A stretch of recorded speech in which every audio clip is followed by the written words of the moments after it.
welcome to the Raptors Weekly Podcast for the week of September the 12th. William Liu is here. Hey, man. I'm always here.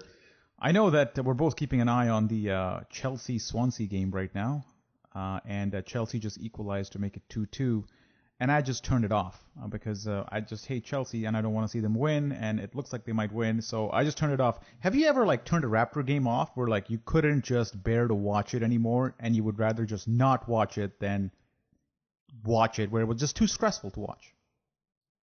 I mean, rarely. I mean, obviously they've been pretty good the last 3 seasons, but do you remember that the game against Golden State in Golden State when the Raptors had a 27-point lead? Yeah. That was before Rudy Gay was traded? Yeah. A week before that? Yeah. I turned that shit right off, man. They lost by 15 in that game, too. Yeah. And then the other Golden State game where Tyler Hansbrough fought Festus Ezeli. Mm-hmm. Yeah. I used to do that, surprisingly, when the Raptors were really bad, 15, 18 years ago, when they were, in, say, in 1999, they had, a road game against a crappy team, and they were, actually close, which was rare. I couldn't actually bear to watch it, and I used to kind of, not watch it, record it, and then come back to it. It was too stressful at the time for me to watch a close Raptor game. I don't know why. It happened a few times, not all the time, but sometimes it was just too much. I remember this one game in Orlando where the Raptors were on a big losing streak, and they finally went to Orlando, and it was a game they were expected to lose because the Magic were kind of okay, and they were close in it, and surprisingly they were close in it, and I was like, I can't watch this. They're gonna lose, and I turned it off, and I came back 20 minutes later, and they had won the game. Nice. Yeah. This is post-Shaq days, I'm assuming. Yeah, this is post-Shaq. Yeah, but the Magic were still okay. Yeah. All right, so that's that.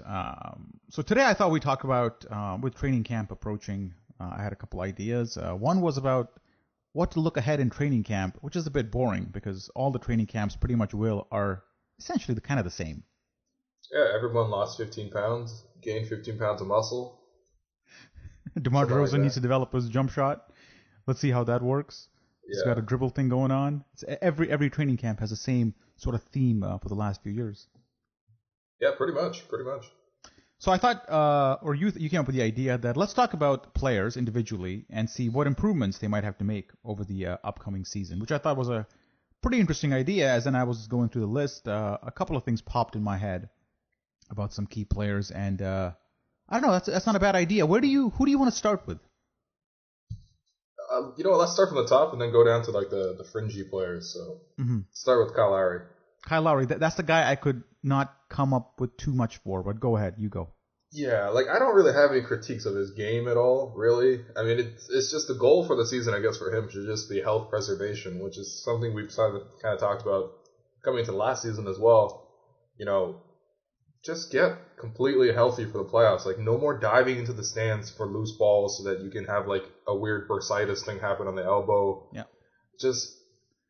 Maybe just play hard. Obviously, for sure, you're never going to tell Kyle Lowry not to play hard, but just when it comes down to that middle of March, definitely in April, just relax and hopefully Dwayne Casey, who I guess we could also include on this improvements list, hopefully Lowry and Casey work out some plan to just give him more rest in general, because it's great that I think the Raptors have proven themselves as a regular season commodity, and a lot of that is attributable to Lowry. It's just can they maximize their playoff performance, and so part of that goes to not playing Lowry top 10 in the NBA type minutes. Yeah. And just getting him completely healthy. That's pretty much it. That was my whole thing. It was it's totally up to Casey, not so much Lowry for that. Because I remember last year, or 2 years ago, this was a big problem where he entered the Washington series all hobbled up because he played meaningless minutes in those games. And last year it happened again. I remember him playing a game against Charlotte, which we ended up winning at home. He played 40 minutes in that game. And it was a completely meaningless game, and he played high minutes, and eventually we saw some of that impact in the playoffs, where he struggled throughout the first 4 or 5 games of the Indiana series before the Raptors actually pulled through. So I think it's part on Casey, part on Kyle Lowry. But one other thing that Tim Chisholm pointed out in a previous pod was that Kyle Lowry's a guy who's played, he's a small guy who's played really hard, goes all out all the time, and it remains to be seen how his body holds up in the later stage of his career. And he's kind of at 30, entering that phase where he's a bit older, and we're gonna see how his years of like hustle and hard and basically playing really hard come to affect him in his later years. I think that obviously the weight that he shed last year, the shape that he was, it helps him a lot. But are you concerned at all about his like his body breaking down because he's like post 30 now and he's played really hard the last few years, and definitely. he's a small guy. Yeah, definitely. And I think the biggest thing is also just the free agency aspect that's looming through all of this, right? Like, I think everyone expects Lowry to opt out of his 2016 or 2017-18 $12 million option. And if his body breaks down even a little bit, then you really have to ask yourself serious questions about where is this franchise going, because he is the franchise player and he would probably command a max salary, and he'd be 31 as a free agent. So, I mean, I think I'm more or less okay with giving him the money, just because the rest of the franchise wouldn't make sense without Lowry as the focal point. But I mean, yeah, seriously, man, Lowry's health is the whole season. It's the whole season. And the only other thing with Lowry, I would say, is just try to maintain the 3-point shooting as much as possible. Like, continue working on that, because, like you said, as he gets older and stuff, like, he's gonna need to rely more and more on that perimeter game. And last season was a career best season for Lowry. He was actually an elite 3-point guy. I mean, to shoot 7.1 threes per game and hit 39% of them, that's incredible. That's like Damian Lillard type level of 3-point shooting. So he as much as possible, I guess, maintain that. Yeah, but that's not really up to him. From a contract perspective, I would rather pay a 31-year-old Kyle Lowry the money that Chandler Parsons got than a 27-year-old Chandler Parsons. Yeah, for sure. I mean, Lowry is miles better than, just multitudes better than Parsons or Barnes or anything like that. So if the market stays more or less the same and the performance stay somewhat the same, I think that kind of money for Kyle Lowry would probably be justifiable. Yeah, it's just the back end of that contract. It could get pretty worrisome. Depends on the years, I guess. Yeah, I'm not. Is it a 4 or 5, 3? I guess we'll talk about that then. Who do you got next? Because I had Patrick Patterson. Okay, let's talk about as a guy, because last couple of training camps we've done this podcast, and when I talked about Patrick Patterson improvements, there were always, this guy has more game than just being a 3-point shooter, and he should step in and drive to the rim more and become a great guy off the pick and roll, be more like Draymond Green type player. And this year, my opinion of him is the exact opposite, actually. It's like, forget about driving to the rim, because I think at his age, you're not going to develop that skill anymore, where you're going to just take 2 leaps and go straight to the rim. You're not going to step in and make mid-range jumpers. I think he's got to basically accept that he is a 3-point shooter and just shoot it without conscience, not worry about what his other option is with the ball to do, because there is no other option. He's a 3-point shooter. He's got to get to that 38, 39% level. Forget about driving to the rim. If the opportunity presents itself and you got to hesitate and drive, do it. But your number 1, number 2, and number 3 option are basically shoot it. Because anything else, I find, confuses Patterson a little bit, and he tries to do things that don't necessarily look smooth, right? It's basically the opposite advice that I'm giving Patterson today than I did last year. Yeah, no, I mean, I had the same thing, really. I just had one word for Patterson, which was just confidence. Just continue shooting that 3-pointer, because that's his bread and butter. I mean, it'd be nice if he could develop all the other aspects of his game, like you said, but he does look incredibly, incredibly robotic when he drives to the basket. Doesn't really go anywhere. He's not really an athletic finisher around the hoop, save for like uncontested dunks and stuff. That's just not his game, and that's okay, because everything else about his game is great. So if you could just continue shooting that 3-pointer with complete confidence, that's really all you can ask for with Patterson. Then, I mean, he's also going into a contract year too, right? So like, you got to wonder, like, will he try to do other things to try to showcase his ability and things of that nature? I'm also a little bit distracted. The end of this Chelsea game is incredible. There's been like 8 yellow cards. John Terry's hobbling. Oh, that's always great. There's no context to that. I think it just ended full time 2-2 Chelsea Swansea, because that's the end of it. All right. Yeah. So Patrick Patterson, man.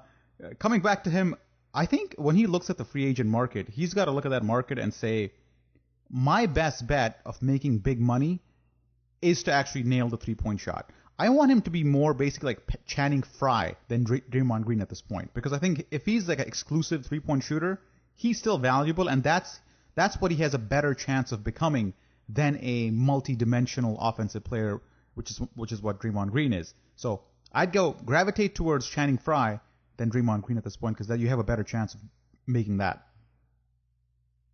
Yeah, no, I totally agree. And look, if he can knock down threes with the sort of reliability that Channing Frye can have, which, it's hard to ask for because Channing Frye is like at least 3-4 inches taller than Patterson, so he can get that release off a lot easier than Pat can. But if he can hit threes at a high volume with high accuracy, which we've seen Patterson do for months at a time, but we've also seen Patterson go through entire months where he's just ice cold. Yeah. If he can have that and the defense, which we know is excellent, then that's a very, very, very valuable player. All right. Yeah. That's enough of Patterson. Let's go on to DeMarre Carroll, man. You go on this one first.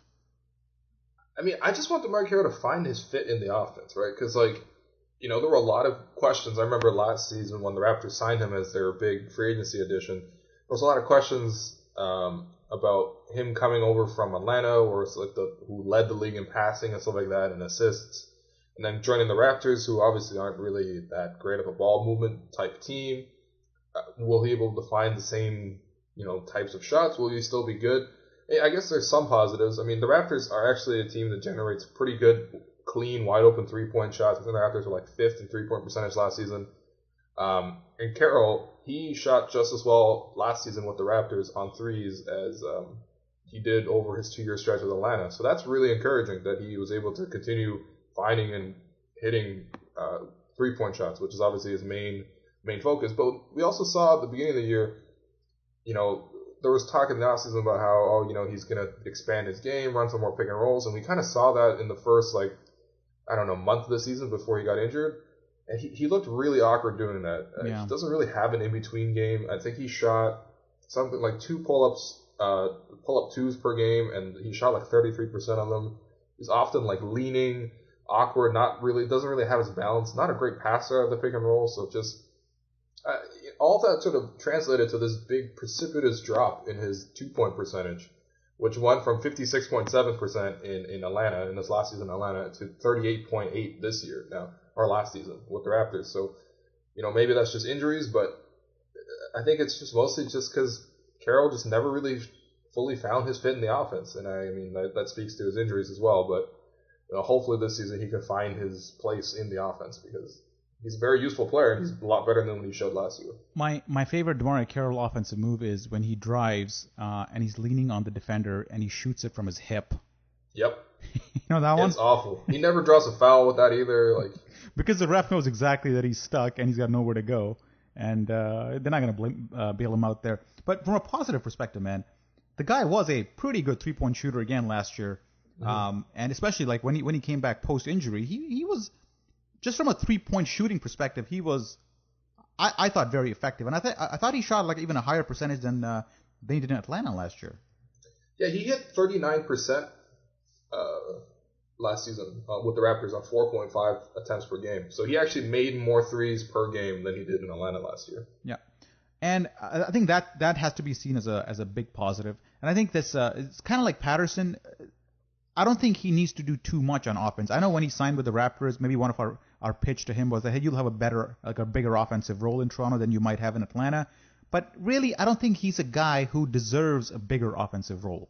Just because you sign him to a big contract doesn't mean that has to reflect his offensive usage rate, basically. And remember in Atlanta, he was getting all his shots in very easy manner, backdoor cuts, pick and pops, and all kinds of basically well drawn out plays. In Toronto, he doesn't have that, so we're trying to basically overcompensate that by giving him the ball and having him create, which I think is the wrong thing to do. I kind of disagree that I don't think we necessarily need to find an offensive role for him.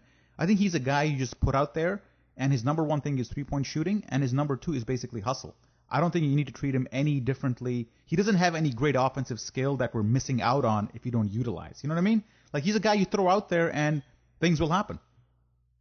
Yeah, I mean that I guess that was the idea. It's just there's less opportunities for things to quote unquote happen in the Raptors in this offense. Yeah, correct. Right, but Yeah. I mean, I think there's opportunities.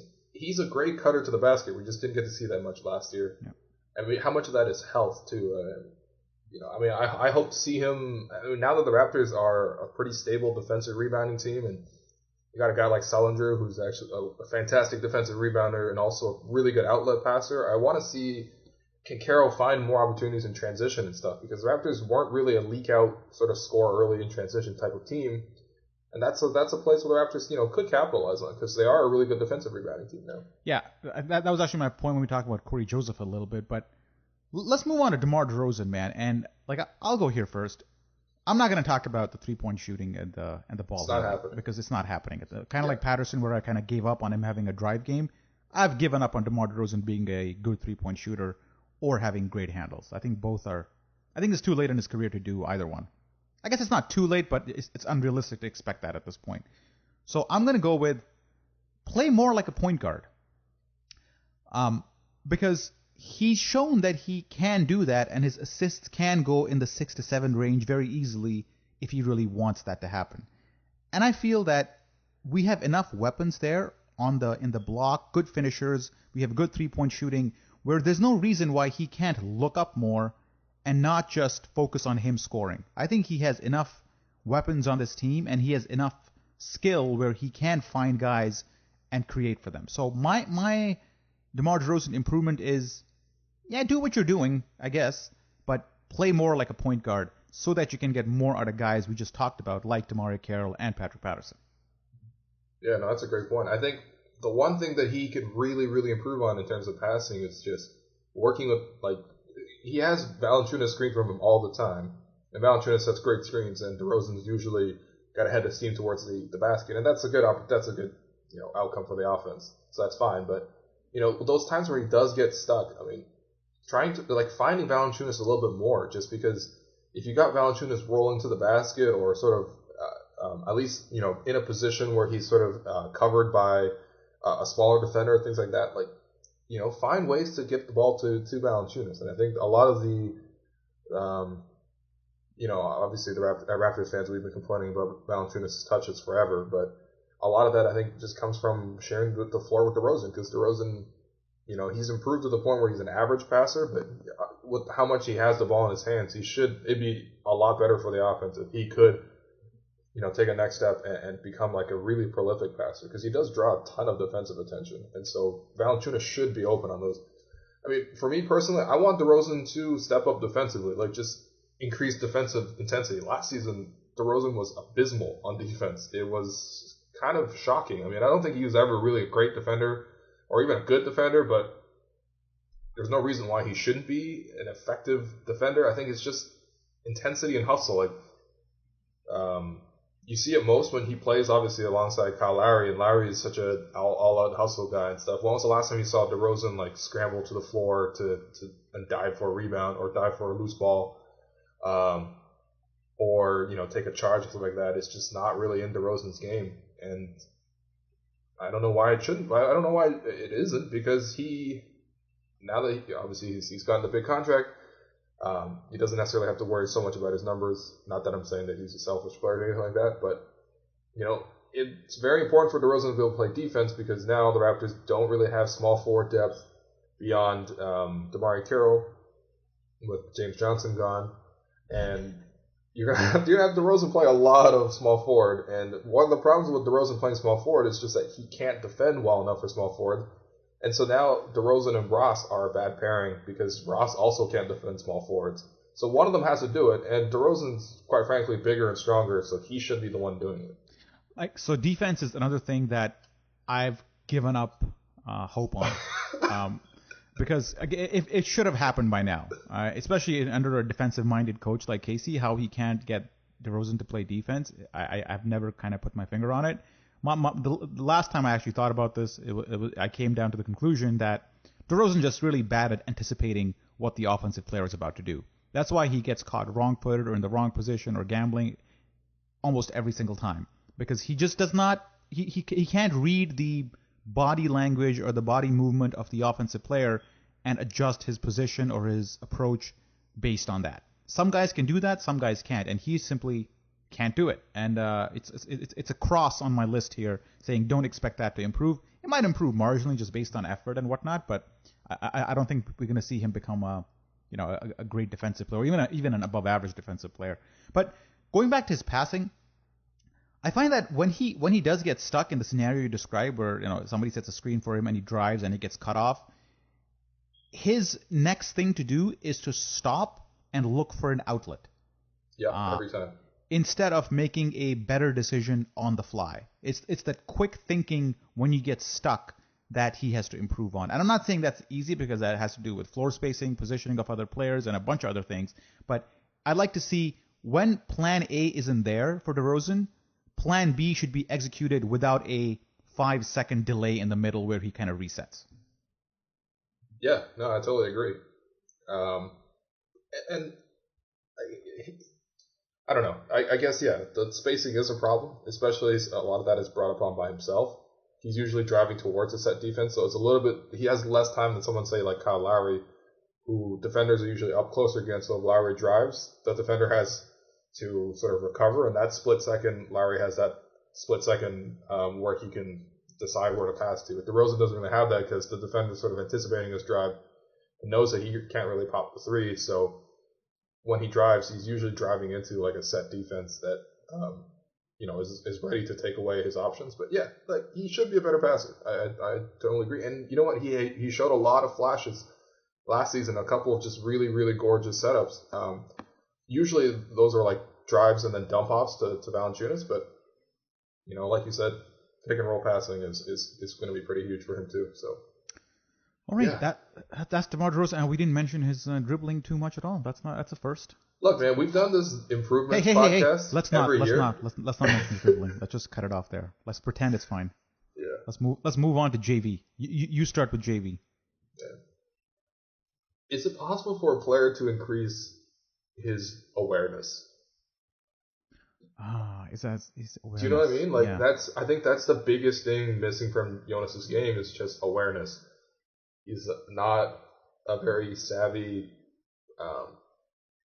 intuitive player. Mm-hmm. He's definitely effective, and he definitely, when he does get the ball, he is able to make plays happen. He's a good scorer and things like that. But it's just intuition. Like, a lot of his lack of touches and stuff like that. I mean, I think one, it's just DeRozan not being a great passer in the pick and roll, and two, he's not really great at just getting himself open and into great spots. And then when you dump the ball to Valanciunas, usually in a post-up setting, he's kind of just like, I don't know. I mean, he has obviously his pump fake, and then he has the drive towards the middle, sweeping right hook, or he has the turn over the left shoulder, little short jumper. And those are fine moves and stuff. But what he doesn't really have is like the next move. So like if help defense comes or something like that, he's not able to effectively move the ball, punish defenders for it. He's just never really been a great passer. I mean, he's slowly improved in that area, and I think last season was a high point for his passing. But generally speaking, Jonas is not a good passer, and it's just, I think it all comes down to awareness. I don't think it's anything with ability. He's just, if he had more game sense to understand how I'm going to impact the defense with this move, that move, and then what's going to happen, can I find the open guy, or can I use that to my own advantage to score? I think that would help a lot, just because Jonas is a very sort of robotic piece, for now. And if he became if he had that sort of passing the way sort of like a Marc Gasol has it, like it would make the offense a lot smoother. You would give them a lot more options. And I think just awareness helps him a lot on defense too, because he's kind of slow defensively and stuff, but he's large. He's a big deterrent at the basket, so it's just about positioning and reading plays. And even now, he still really, really struggles with pick and roll coverage. So. On a subreddit called Nature is Metal, I don't know if you know that one, Will. The top GIF today is a dolphin giving birth. All right. And as soon as a dolphin comes out of like his mom's thing, and the dolphin comes out, it knows exactly what to do. Like, even though it's just entered the world, like right then and there, As soon as it comes out, like a second later, it like dodges a seaweed. It like hops over his mom's back to go the other side. There's a fish coming in, and he just moves left and avoids it. It's amazing. As soon as it comes out, it has full awareness of what its surroundings are and what it has to do to negotiate them. That's what Jonas needs to do. He needs to be like a new dolphin, like a baby dolphin that just came out of the mother's womb. That is an incredible analogy, man. I did not see where that was going at all until you. Wow. What subreddit was that? It's Nature is Metal. Nature is Metal. Nature is Metal. Yeah. All right. Wow. Pro tip, listener. Pro tip. Nature is Metal. So for Jonas Valanciunas, man, I find that given our lack of fourth big, I think the room for error or the leeway he has with Dwayne Casey might increase this year. And you will see him stay in games and get a much longer leash because simply we don't really have a fourth guy to kind of chew up minutes from him. So I think that'll help him. I think you will see his minutes increase this year. At least they should on paper. And then beyond that, once he does get the minutes, I think he's got like we saw in the Miami series against Whiteside and throughout the playoffs that he is a clutch player who is not fazed by the occasion. And when he decides to play big and play like a 7-footer, he's extremely effective, and he's a big concern for the opposing defense. I mean, throughout the Indiana and Miami series, even not so much Cleveland, but in the first two series, when you interviewed the opposing coaches, they were actually worried about Jonas Valanciunas. They were worried about his size, his rebounding, his ability to finish, like the room he takes up, the screens he sets. He was a big concern for them. And I find that what needs to happen for that playoff performance to replicate itself throughout the regular season and beyond. And I think it comes down to just Dwayne Casey recognizing and having faith in Jonas Valanciunas to deliver, because he has delivered in the playoffs, and there's no reason why he can't do it in the regular season. I find it comes down to Jonas actually recognizing the fact that he's legit, because sometimes he plays like he's the third best player on the team, like he feels that, and he shies away from responsibility because he knows that he's number 3 in the pecking order at least. And I think if he takes on the mentality that, you know what, this is my team as much as it is Lowry's or DeRozan's, you'll see better outcomes from him. Is that fluff, or am I like somewhat right, Will? No, I totally know what you mean, because if you look at the way DeRozan or Lowry plays, I think they have the confidence in knowing that I'm the one responsible for this offensive possession, or that they have a willingness to call their own number. And obviously Valanciunas isn't a ball handler, so he has to have his number called, but he's not exactly out there demanding the ball. He's a very unselfish player. He's always willing to set screens and roll, and he's undeterred. And it's been 4 years of screening and rolling and not getting the ball.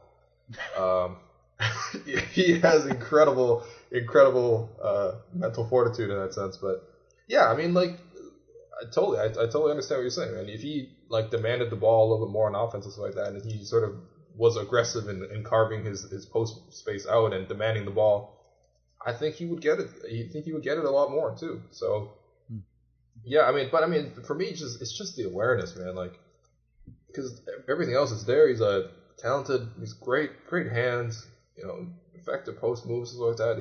It's just awareness, man. It just, that thing that Amir Johnson used to be really good at was he would like set that screen up top, and then he would short roll to where the defense wasn't, and then operate in that space. Now, Amir Johnson, if you short roll and you end up somewhere around like the elbow area, Amir Johnson's not really dangerous from that area, right? But what he could do was put one dribble down, go to the basket, or he could look for another play, look for the open man if the defense sort of shifts over to him. And that's something that Jonas doesn't really do. When he comes to screen, he just kind of sort of rolls all the way to the hoop, like he's like a train that's unstoppable. And it's hard to deliver passes to them, especially since Lowry is a shorter guy. He's not really.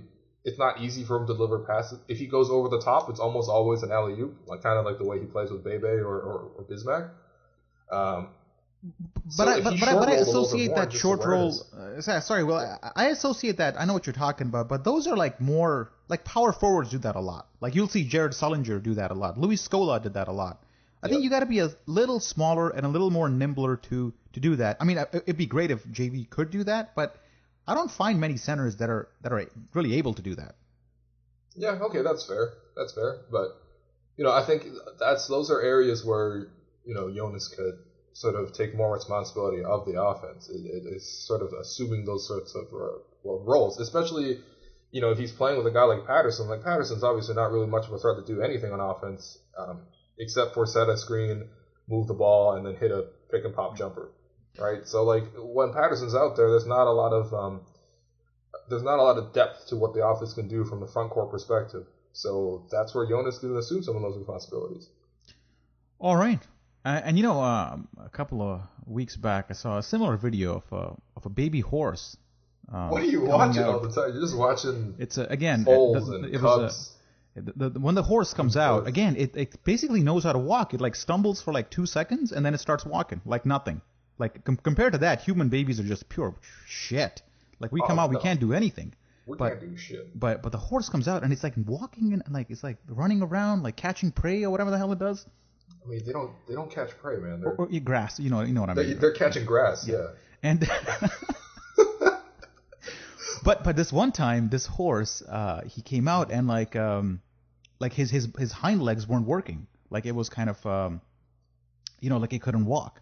So what the other horses were like, hey, come on, get up, buddy, you can do it. They all surrounded him and they're like, come on, you can do it. And he tried, but he couldn't. And then like you saw all the horses kind of go away into this like separate area and like hold basically a team meeting. And they were like, "Yo, what should we do about this guy? Like, he can't walk. He's got a bit of an issue." Then they all came back and they encouraged him a little bit more. And the guy tried a little bit more, and still he couldn't walk. Then they held another meeting, and this time one guy was a little more aggressive. Like this one brown horse, he was like more aggressive than the rest.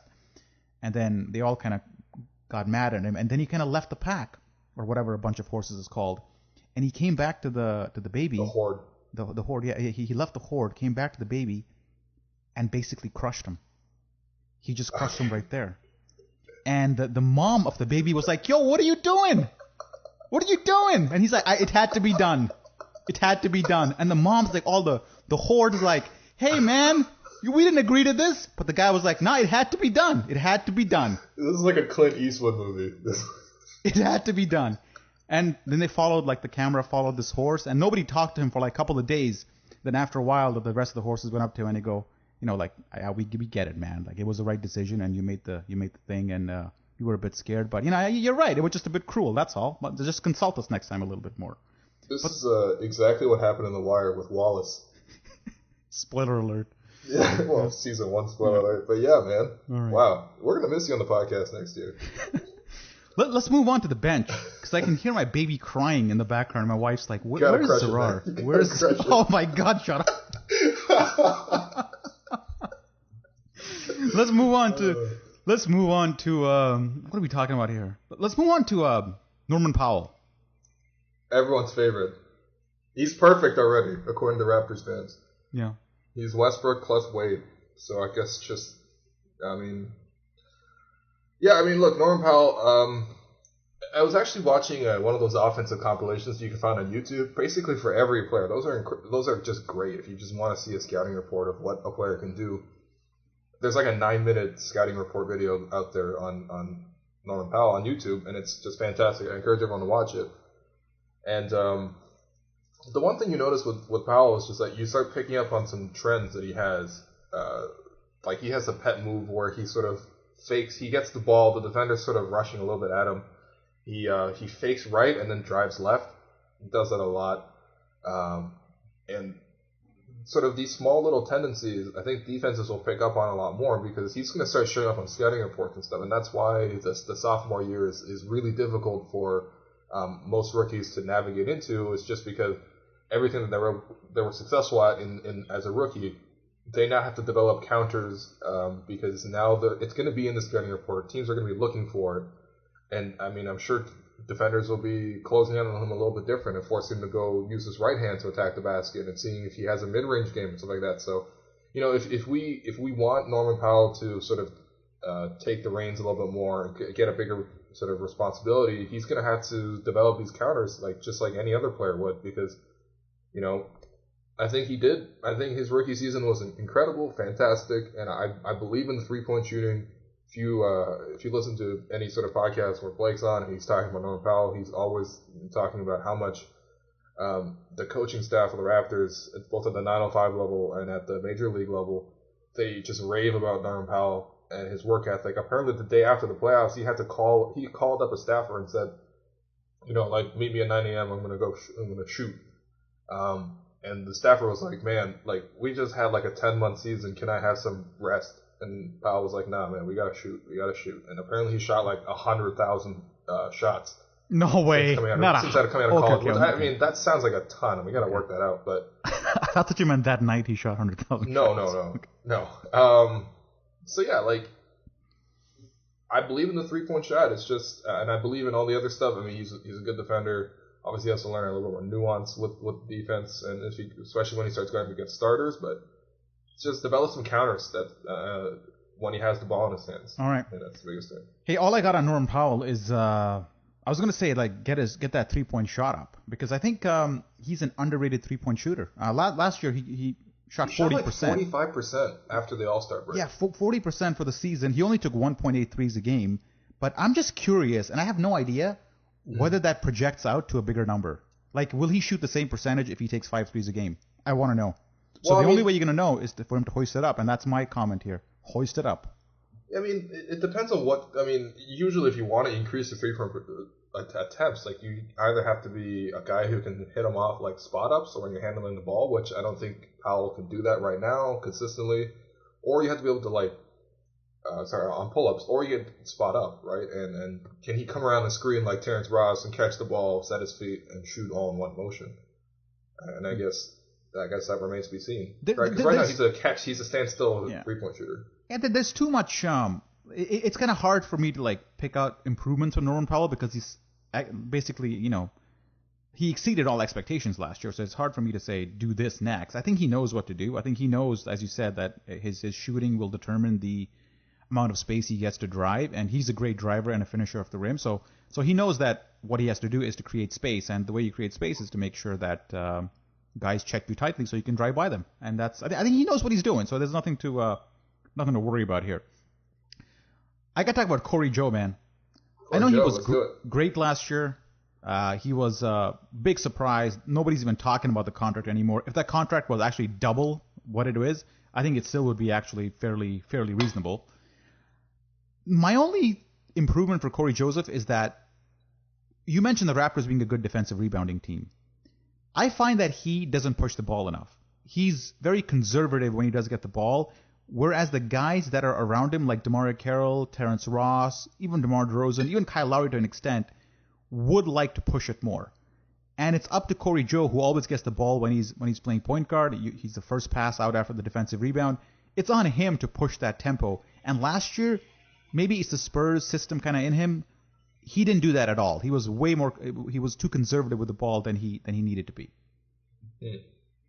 Yeah, I mean, I actually have kind of the same thing. I just wrote down more daring passer. Yeah. And I think part of that, I guess, comes down to transition as well. I would just add the caveat that obviously he played a lot of minutes with the bench and a lot of minutes with Bismack Biyombo, and you can't really trust Biyombo to make a long pass or take a dribble and then collect himself and get the pass. So a lot of times Joseph would have to come to Biyombo, make it a really easy sort of transition between a handoff. Okay, now exactly, basically a handoff between the defensive rebound and then starting to play. So yeah, I mean, I hear you on that. I think now that Sullinger's around, that's going to benefit Corey Joseph a lot more, because it's going to allow them to play faster, because Sullinger is a nice outlet passer. And yeah, I think speeding up the offense is good too, just because the second unit, unless it's Lowry plays a ton of minutes, which we stated out top, that should be a goal of the Raptors to limit his minutes a little bit more. Unless Lowry plays the second unit's not actually a good scoring unit. So, increasing the pace, which they should be able to do, because it's a pretty young unit. There's a lot of wings and a lot of 3-point shooting in the second unit. Yeah, Corey Joseph pushing the tempo would help a lot on that. But I just think that just in general, he should be a more daring passer. I think maybe that is, like you said, the Spurs system, fouling the ball, things like that. But, again, he's another one of those guys where we saw him run pick and roll. He would usually drive to the basket. Not a great passer out of the pick and roll, but he's not really a great threat to score at the basket off a screen. So he's not really going to draw too much help with that. So he has to be a creative passer to to really spur the offense, and then try more daring passes. Like just I don't know, can you get better passing vision, because he's obviously a very, very good backup point guard, great defense, and is a willing passer and stuff like that. But I think you can finding ways to deliver the ball to the roller, or even just a kick out. I mean, is there more? He doesn't take enough risks, and sometimes it's good that your backup point guard isn't taking too many risks, and he's steady and he's great. And I think if he just comes back this year with nothing more than what he came back what he had last year, I'd be happy. But I find that he's risk averse, and he needs to. We can benefit a lot more if he takes a little bit more risk, even if it means he gets like one more turnover a game. I still think there's more value in him making that risky pass and finding guys on the break or the wing. But it's got to be a concerted effort, right? It's not just up to him. It's about a team philosophy of trying to run a bit more. Every team says, yeah, we got to get easy baskets and we got to run more. It's a whole other thing to actually do it, because running the basketball is actually very, very hard, and it requires a lot of effort and pace and coordination and all that. So it's one thing to say we're going to run the ball. It's another for the coach to devise a system and put the players in the right position so that the point guard can make the pass. It's not on Corey Joseph. I feel overall the Raptors can be a team that pushes more. Let's move on, man. I got to go pretty quickly here, but Terrence Ross. I got nothing to say on Terrence Ross. He's your boy. I'll let you serenade him. The dude's just got to be more consistent. I mean, he actually obviously he had a terrible start to the season. He was just really bad for the first month or so, and everyone was worrying about the contract. But after that, sort of, he kind of settled into a really nice niche off the bench. It was very effective. I mean, this is just one, metric out there, but Nylon Calculus has their own sort of catch-all plus-minus kind of stat, and he was I think the only Raptor to finish both in the positive in both offense and defense in terms of contributions plus-minus wise. So I think what that speaks to is that Ross is really good in his role. Not that he's the best two-way player on the team. That's Larry. But he just has to be more consistent. And I think that it's a little bit difficult for him to become more consistent because he's coming off the bench. He does a lot of spot-up three-point shooting, which, comes and goes. That's fine. But just in general, like for the defensive effort to always constantly be there, and to sort of have that Jamal Crawford type of mentality of bench scorer, of just being like, look, I'm going to come in, I'm going to shoot the ball, and I'm going to be okay with what the outcome is. Obviously, I'm going to try to look for good shots, but not sort of fading and shying away from, calling his number and stuff like that, calling his own number when he's with the second unit, because there's a lot of things that Ross can bring to that second unit. There's not that much like just half court scoring, and they really rely on his spot up shooting, coming around screens, stuff like that. Just continue looking for those. Don't turn those down. I think he's proven over the last 3 years really that he's an elite volume 3-point shooter. That's really good. Yeah. And just we saw a little bit on the Miami Heat series, but just actually operating the pick and roll. And shooting off, from the mid-range area. He's a really nice mid-range shooter. He's just a very good shooter in general. That was actually, let me just stop you there for a second, because that was my only point next to him, is that he has a very pretty mid-range shot, but only 10% of his shots are actually in the 10 to 15 range. And unlike Patterson, who I don't have any faith in, stepping in and hitting that mid-range jumper, I find Ross can do that a lot. So I would say, whenever he does take that mid-range jumper and he sometimes drives to the rim with a floater, I'm actually way more confident now than I was 2 years ago, because he has developed that a little bit, and I find that he can get more offense doing that, because his form and his setup for the jumper are pretty good. Yeah, no, definitely. And I mean, we want him to drive to the basket and seek out contact, but he's just proven that he's not going to do that. So that's another one of those things where I'm like, I don't expect that of this player anymore. You know, I have a bunch of those actually in this podcast. But I mean, like, that could be like a Kyle Korver type of role, right? Like, obviously, defenders fly out at Kyle Korver every time he's open. He's an three-point elite three-point shooter who does not need to be balanced. Ross right now, I think, still needs to be a little balanced. All Korver needs is upper body to get his shot off. Ross is not there yet. Yeah, no, for sure. What I mean is just like Korver can still be an effective player within the arc because he can take that one dribble and then pull up from there too. Correct. And Ross is the same way. Yeah. Like he also is a really good mid-range shooter. So I mean, if obviously neither of them are going to finish at the basket consistently, or Ross probably could, it just doesn't want to drive there. So develop that mid-range shot too. Just generally be more consistent with effort and with how confident he is in assuming responsibility for the second unit. All right, so Jared Sullinger we're going to skip because he wasn't with the Raptors last year, so we'll just see what he's got and then come back. I got a quick one on Sullinger, actually. Go for it. Just he's got to increase his corner three-point shooting. I mean, he's got to work on it in the offseason. Yeah. That's something where he's taking over Louis Scola. Louis Scola took a lot of corner threes, and Sullinger took 2 last season. I don't know if it was a great idea for Louis Scola to take corner threes. I think that was actually part of the issue. Not, you know what it is? Not a positive. It's the Raptors have a lot of players that operate in the middle of the floor, like especially Valanciunas. Valanciunas is very much a middle of the floor type of player, and Sullinger actually operates, in that sort of middle of the floor area too. So there's not enough people that are just sort of in the offense as a threat to score from the corners, and I think that's where Scola kind of got pigeonholed there, is because obviously he's not effective. He's not a number 1 option, not even a number 2 or 3 option.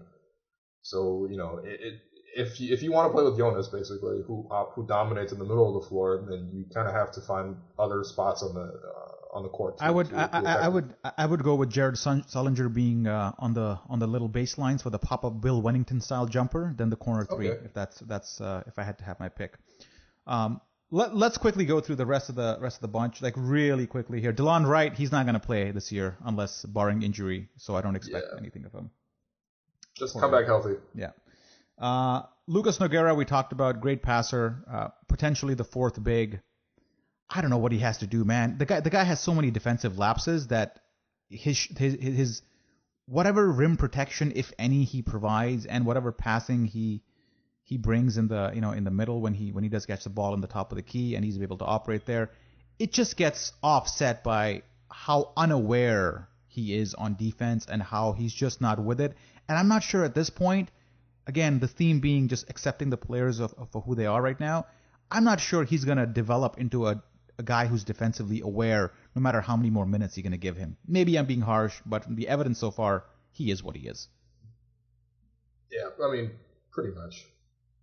All right. That's good enough. Yeah.